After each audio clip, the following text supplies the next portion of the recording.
नमस्कार दोस्तों, स्वागत है आप सभी का एक बार फिर बिंदास खबरें में। जी हां, आपको बता दें कि देश और दुनिया से जुड़ी बेहद बड़ी और अहम खबरें निकल कर आ रही हैं। जानेंगे एक एक करके विस्तार से। लेकिन इससे पहले अगर आप भी चाइनीज सामान का बहिष्कार करते हैं तो इस वीडियो को लाइक कीजिए और देखते रहिए।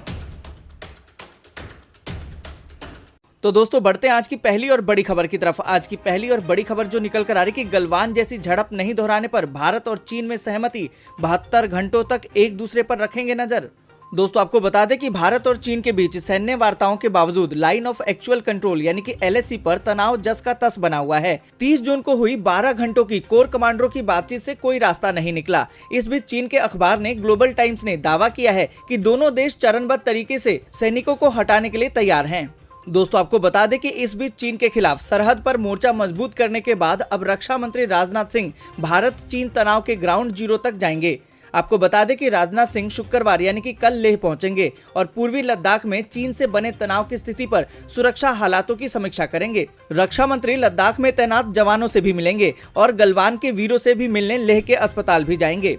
दोस्तों, आगे बढ़ने से पहले वीडियो को लाइक और शेयर जरूर कर दें। अगर अभी तक आपने चैनल को सब्सक्राइब नहीं किया है तो सब्सक्राइब करें, बेल के आइकन को दबाएं, ऑल नोटिफिकेशन को जरूर ऑन करें। और इसी के साथ बढ़ते हैं अगली बड़ी खबर की तरफ। अगली बड़ी खबर जो निकल कर आ रही कि चीन को एक और आर्थिक चोट, फूड मिनिस्ट्री ने किया चीनी सामान का बहिष्कार। दोस्तों, आपको बता दें कि केंद्रीय उपभोक्ता मामले, खाद्य एवं सार्वजनिक मंत्री रामविलास पासवान ने चीनी उत्पादों के लिए अपने मंत्रालय का दरवाजा बंद कर दिया है। उन्होंने कहा कि उनके विभाग में अब कोई भी चीनी सामान नहीं आएगा और इस संबंध में सर्कुलर जारी कर दिया गया है। इसके अलावा विदेशी वस्तुओं को भारतीय मानक ब्यूरो द्वारा तय मानकों पर ही परखा जाएगा।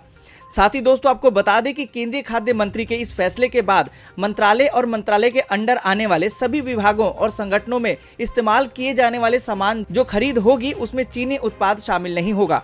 केंद्रीय खाद्य मंत्रालय के तहत भारतीय खाद्य निगम यानी कि FCI और सेंट्रल वेयर हाउसिंग कॉर्पोरेशन यानी कि CWC जैसे संगठन आते हैं। दोस्तों, आपको बता दें कि मंत्रालय के सर्कुलर में कहा गया है कि चीन में बनी कोई भी वस्तु GEM पोर्टल या कहीं और से नहीं खरीदी जाएगी। यह दोस्तों, आपको बता दें कि केंद्रीय मंत्री ने कहा कि विदेशी वस्तुओं को मानकों पर परखने के लिए नियम बनाए जा रहे हैं। ये नियम न सिर्फ चीन बल्कि विदेशों से आने वाले सभी वस्तुओं पर लागू होंगे। आपको बता दें कि उन्होंने कहा कि जिस तरह विदेशों में भारतीय वस्तुओं को मानकों पर परखा जाता है उसी तरह यहाँ भी विदेशी वस्तुओं को मानकों पर परखा जाएगा। और इसी के साथ दोस्तों, बढ़ते हैं अगली बड़ी खबर की तरफ। अगली बड़ी खबर जो निकल कर आ रही कि भारत का चीन को $6 अरब का बड़ा झटका, टिकटॉक सहित 59 ऐप बैन होने पर भारी नुकसान। दोस्तों, आपको बता दें कि भारत ने टिकटॉक सहित 59 ऐप को बैन करके चीन को बड़ा झटका दिया है। आपको बता दें कि ये झटका चीन को भारी पड़ा है। चीनी अखबार ग्लोबल टाइम्स की एक रिपोर्ट के मुताबिक भारत सरकार की ओर से टिकटॉक सहित 59 चीनी ऐप बैन किए जाने से चीन को कम से कम $6 अरब का भारी नुकसान हो सकता है।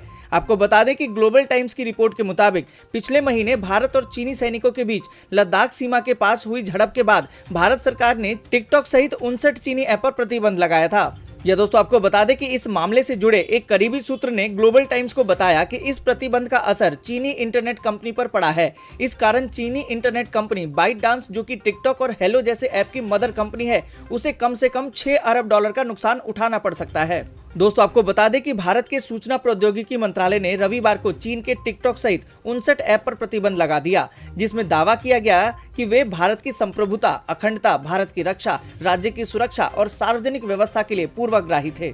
दोस्तों, जिस तरीके से डिजिटल स्ट्राइक करके भारत ने चीन को तगड़ा झटका दिया है, इस पूरी खबर पर आप क्या सोचते हैं कमेंट करके जरूर बताएं। और दोस्तों, इसी के साथ बढ़ते हैं अगली बड़ी खबर की तरफ। अगली बड़ी खबर जो निकल कर आ रही कि रविशंकर प्रसाद बोले भारतीयों के पास खुद के ऐप्स लेकर आने का बड़ा मौका। दोस्तों, आपको बता दें कि केंद्रीय संचार, इलेक्ट्रॉनिक्स और IT मंत्री रविशंकर प्रसाद ने कहा कि टिकटॉक और UC ब्राउजर और इसके साथ अन्य चीनी ऐप सहित 59 मोबाइल ऐप पर हालिया प्रतिबंध भारतीयों के लिए अपने आप के खुद के ऐप लाने के लिए शानदार अवसर है। दोस्तों, आपको बता दें कि रविशंकर प्रसाद ने कहा कि प्रतिबंध के मद्देनजर जो हमने लगाया है, मुझे लगता है कि यह एक महान अवसर है। क्या हम भारतीयों द्वारा किए गए बनाए गए अच्छे ऐप्स के साथ आ सकते हैं? विभिन्न कारणों से अपने स्वयं के एजेंडे के साथ विदेशी ऐप पर निर्भरता को रोकें। दोस्तों, आपको बता दें कि भारत चीन तनाव के बीच केंद्र सरकार ने बड़ा फैसला लिया था। सरकार ने 59 चाइनीज ऐप पर रोक लगा दी थी। इससे पहले भारतीय सुरक्षा एजेंसियों ने चाइनीज ऐप की एक लिस्ट तैयार करके केंद्र सरकार से अपील की थी कि इनको बैन किया जाए या फिर लोगों से कहा जाए कि इसको तुरंत ही अपने मोबाइल से हटा दें। इसके पीछे दलील ये दी गई थी कि चीन भारतीय डेटा हैक कर सकता है। इन ऐप के ब्लॉक होने का मतलब ये है कि अब भारतीय यूजर्स इन ऐप का इस्तेमाल नहीं कर पाएंगे। दोस्तों अब समय आ गया है लोकल को वोकल करने का।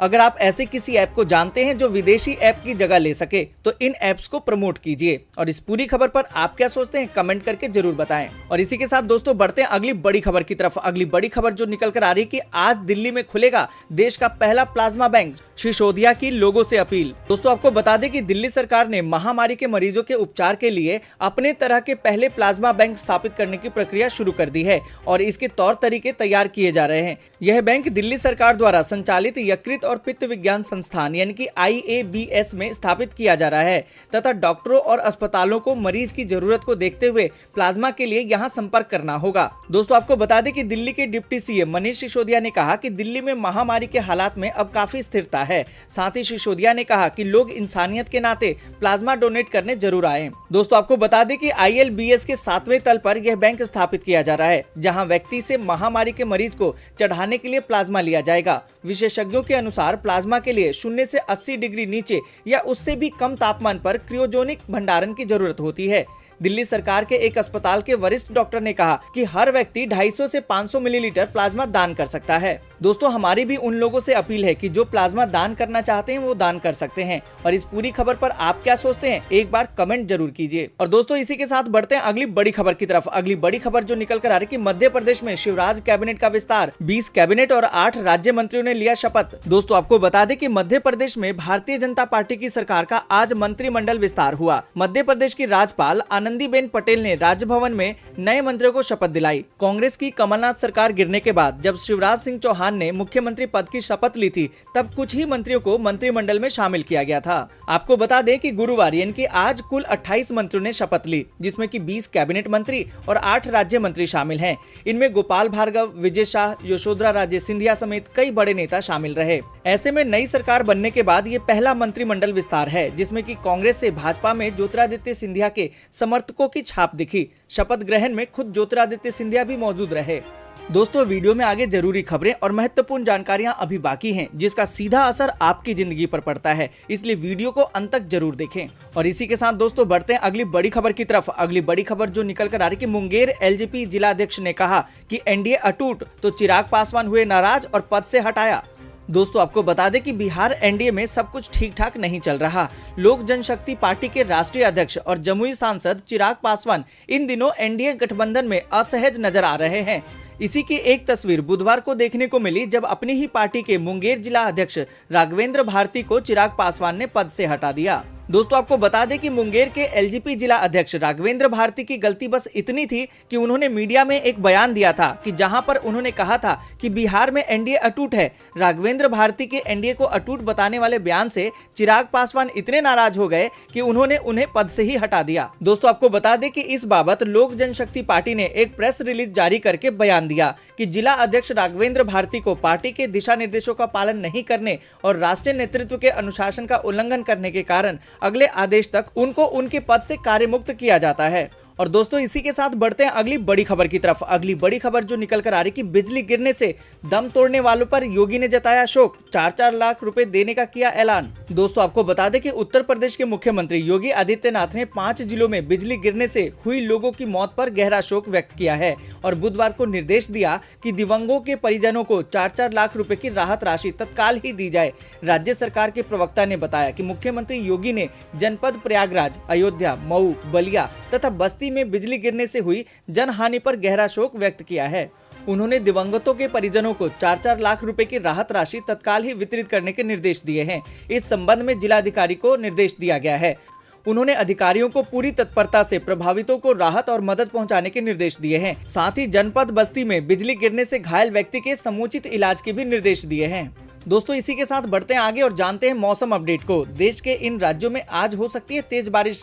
दोस्तों आपको बता दें कि मौसम विभाग के मुताबिक अगले कुछ घंटों में हरियाणा के करनाल, यूपी के नजीबाबाद, बिजनौर, मुजफ्फरनगर, खतौली, हस्तिनापुर और चांदपुर में गरज के साथ बारिश हो सकती है। इस बीच दिल्ली NCR में उमस का सिलसिला जारी रहेगा।